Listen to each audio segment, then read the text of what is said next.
Was this just inevitable given the number of companies that already pulled out, including those carriers who are supposed to be the buyers at this trade show, right?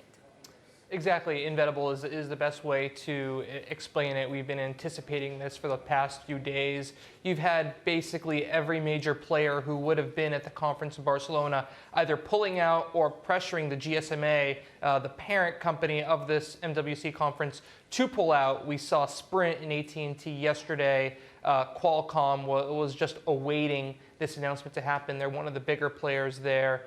Some of the companies like Samsung and Huawei privately have scaled back which executives they were going to send. You saw calendar invites being canceled for meetings that were being set up. So this was bound to happen, and for sure the right decision because they really had no other option.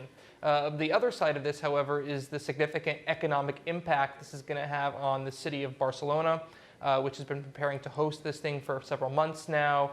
Industry there, hotels, restaurants, different activities people would be engaging with from this conference, but also the budgets that were set aside by these companies in order to put on this conference and attend this conference. Now that all has to be worked out as well.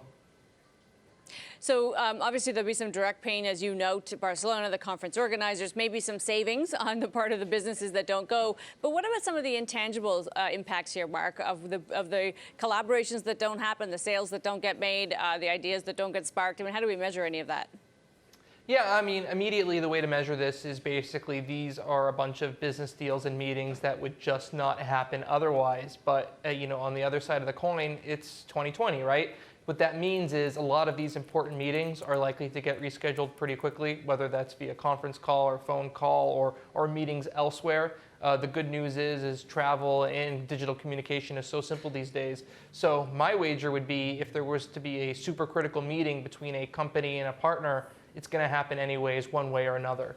So I don't think the impact is that severe if you really sit down and think about it on that aspect.